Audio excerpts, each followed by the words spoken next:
हसन पाशा साहब ये बताइएगा, जो भी बात कर रहे थे संधू साहब की, ये पैसे हुकूमत पाकिस्तान के पास आने थे, अगर कोई पैसा बाहर कोई इदारा पकड़ लेता है और उसके बारे में पैसा वापस हुकूमत को मिलेगा, या उस शख्स के बारे में जिसका पैसा पकड़ा गया या जो ये प्रूव नहीं कर सका कि ये मेरा पैसा सही जायज़ तरीके से मुल्क से बाहर गया है? मलिक साहब, बड़ी सीधी सादी सी बात है कि अगर पैसा नसरुल्लाह मलिक साहब का है तो फिर तो नसरुल्लाह मलिक साहब के अकाउंट में, जो उनकी जेब में आना चाहिए। और अगर किसी ऐसे तरीके से किसी ऐसे एक्ट से एनसीए के पास या किसी और एजेंसी के पास पैसा आता है तो वो फिर हुकूमतें वक्त को वो बेचते हैं, तो उसका मतलब ये होगा कि वो रियासत टू रियासत जो है वो ट्रांजैक्शन हुई है। ये एक थोड़ी सी थिन लाइन है कि मान लेते हैं कि वो पैसा फलां शख्स का था और वो पैसा वहां से रिकवर हुआ, उन्होंने कोई चीज परचेज की, वो पैसा जब तहकीकात हुई तो पता चला कि ये इलीगल मीन से है, तो वो उन्होंने कहा जी ठीक है, या लीगल है तो उनको उन्होंने वापस कर दिया। अगर वो वापस करना था तो फिर उनके अकाउंट में चला जाना चाहिए था डायरेक्टली, ना कि हुकूमत वक्त के पास आता और एक लिफाफा जिस पे कॉन्फिडेंशियल लिखा है वो लिफाफा साथ साथ ट्रैवल करता। मुझे तो ये लग रहा है कि ये स्टेट बैंक ऑफ पाकिस्तान में ही जाना चाहिए था। लेकिन क्या ये फैसिलिटेशन हुई कि ये जो जुर्माना हुआ था मलिक रियाज साहब को उसकी बाद में जमा करवा दिया जाए? काबीना ने ये सपोर्ट करने की कोशिश की? देखिए, काबीना तो बिल्कुल साइलेंट है, दूर मैं ये कहूंगा, और वो ये है कि देखिए 3 वुज़रा, यानी एक परवेज खटक साहब, एक ज़ुबैदा जलाल साहिबा, वो और एक प्रिंसिपल सेक्रेटरी, वो पेश हुए आजम खान साहब, और उन्होंने एविडेंस दी जनाब इमरान खान साहब के खिलाफ। तो इन रिबटल डिफेंस में उनको जरूर ऐसे अपने करीबी वुज़रा जो कि आज कल भी इनके साथ हैं, उनको तो पेश करना चाहिए था कि नहीं, उन्होंने गलत बात की है। असल में हमें तो बताया था प्राइम मिनिस्टर साहब ने कि ये ट्रांजैक्शन ऐसी हुई है और हमने फलां अकाउंट में सुप्रीम कोर्ट में भेजने हैं।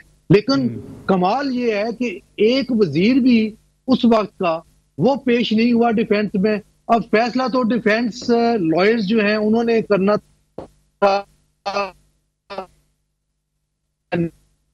लेकिन बाहर बैठ के हम ये ऑब्जर्व कर सकते हैं कि अगर 3 वजीर एक साइड पे पेश हुए और उन्होंने ये कहा कि ये गलत तरीके से भेजा गया और हमने ऑब्जेक्शन किया था, तो सिर्फ 3 वजीर तो नहीं बैठे थे, पूरी कैबिनेट थी। तो बाकी आ जाते 40-50, वो कहते नहीं जनाब बिल्कुल ठीक था, हम एंडोर्स करते हैं, राइटली डिसीजन था कैबिनेट का और हमने ठीक भेजा उधर, और प्राइम मिनिस्टर का तो कसूर ही नहीं है, और कैबिनेट को इंडेमनिटी हासिल है।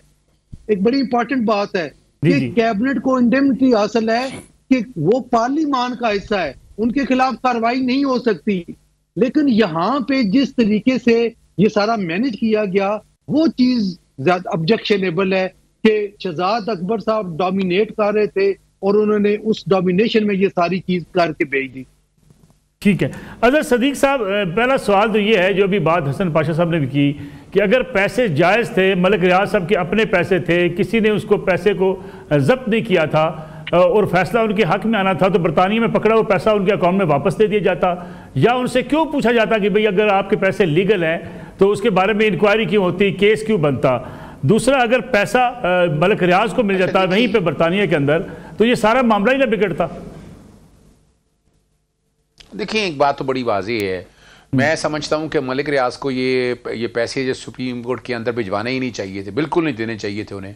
उन्होंने अपना केस नेशनल क्राइम एजेंसी के अगेंस्ट लड़ने, बहुत जबरदस्त केस है उनका, है ही नहीं।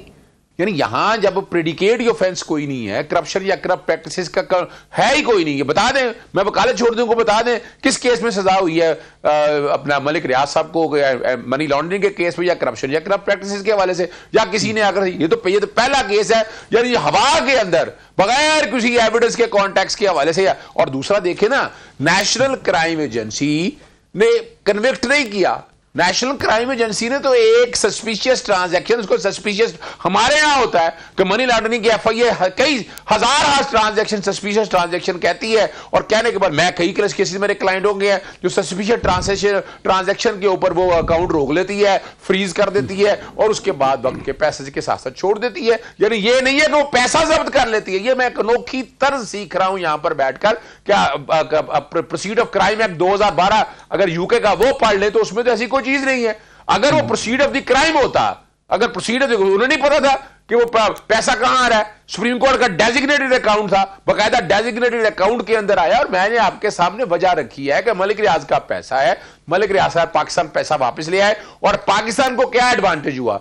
यानी पाकिस्तान को बजाय ये कि नेशनल क्राइम एजेंसी में जाकर ये एस्टैब्लिश होता, साबित होता, और वो होना नहीं था। मनी लॉन्ड्रिंग के केसेस मैंने तो ऐसे कोई देखे नहीं है। अल्टीमेटली कितना टाइम उन्होंने कहा ये पैसा पाकिस्तान के पास आए, वो अपनी एक सेटलमेंट हुई और वो पैसा पाकिस्तान के पास आ गया आपके फॉरेन रेमिटेंस और फॉरेन अकाउंट के हवाले से। अगर देखा जाए इट्स पॉजिटिव। इसको हम पता नहीं नेगेटिविटी में, मैं तो आपको बात कह रहा हूं ना कि बता दें। हाँ, अब जहां वो हमारे भाई ने बात कही, सिंधु साहब ने नवाज शरीफ के कॉन्टेक्स्ट में नाम भी जजेस के सबके ले लिए। पहली तो बात है जो डेफिनेशन दी थी वो रिसीवेबल सैलरी के कॉन्ट्रैक्ट्स में थी, और वो डिसक्वालिफाई, उसका नैब से कोई ताल्लुक नहीं था। वो क्या था कि आपने 62(1)(f) के तहत मिस डिक्लेरेशन की। क्या आपने सैलरी लेते थे या नहीं लेते थे, ना आपने डिक्लेयर की, ना दुबई के अंदर डिक्लेयर की। नैब के अंदर करप्शन या करप्ट प्रैक्टिसेस के हवाले से अलग सजाएं हुई, और वहां भी आपको पता है जब डील हुई फिर हम सब ने देख लिया। यानी किस बात की कह रहे हैं, ये केस सारा टोटल पॉलिटिकल विक्टिमाइजेशन का केस है। ख्वाजा साद रफी का केस उठाकर हमने नहीं सीखा, यानी हमसे मुराद ये है पाकिस्तान मुस्लिम लीग नून ने या पीपल्स पार्टी ने नहीं सीखा। पिछले 50 सालों से जो कुछ होता है हमने सीख लिया। हम आइंदा हुकूमत में आए, हम इस तरह की ये बिल्कुल पॉलिटिकल विक्टिमाइजेशन और ये आइंदा नहीं देखेंगे। आप याद रखिएगा, इसको रोकना है, इसको रोकेंगे तो मुल्क आगे चलेगा। और अगली बात बड़ी कि आज आप सारा देख ले, कंट्रोल मीडिया, कंट्रोल बातें आ रही हैं आपके प्रोग्राम में। मैं हैरान हूं कि खुल के बातें हो रही हैं। आई मस्ट अप्रिशिएट मलिक साहब, वरना तो खुल खुला के आते नहीं, टारगेटेड लोग बुलाए जाते हैं, वही लोग अगर बात करते हैं। आप जब भी तशरीफ लाते हैं, आप जब भी तशरीफ लाते हैं, आपने हमेशा जो भी बात की हमने उसको कभी ना एडिट किया है ना कभी रोका है, आपको पता है। अजहर साहब, दूसरा ये बताइएगा, जो अभी बात की पाशा साहब ने रिबटल के लिए उस वक्त की काबीना जो खान साहब के अब भी साथ है, किसी एक ने भी आके जो है वो इमरान खान साहब के हक में गवाही नहीं दी। नहीं, उसकी वजह ये देखिए जरा, नहीं उसकी बुनियादी वजह है। बुनियादी वजह ये है कि हमने तो एक भी एविडेंस पेश नहीं, हमारे पास तो केस ही कोई नहीं है। हम क्या, यानी मिसाल के तौर पर हम काबीना के फैसले को चले, काबीना के फैसले में थोड़ा सजा हुई है। क्वेश्चन तो बड़ा जबरदस्त है, क्या काबीना का फैसला कोई भी है गलत है या सही है, बंद लिफाफे में था, खुले लिफाफे में था, उसमें तो सजा हो ही नहीं सकती। नैब में इम्यूनिटी है, यानी इस बात में सजा नहीं हुई है।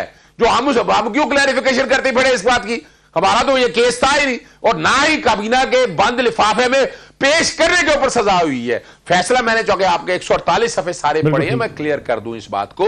और एक बात बड़ी क्लैरिटी के साथ मैं अर्ज करता चलूं मलिक साहब, रियलिटीज हमें पिछले 2.5-3 सालों से बता दें, क्या इस मुल्क में करप्शन नहीं हुई?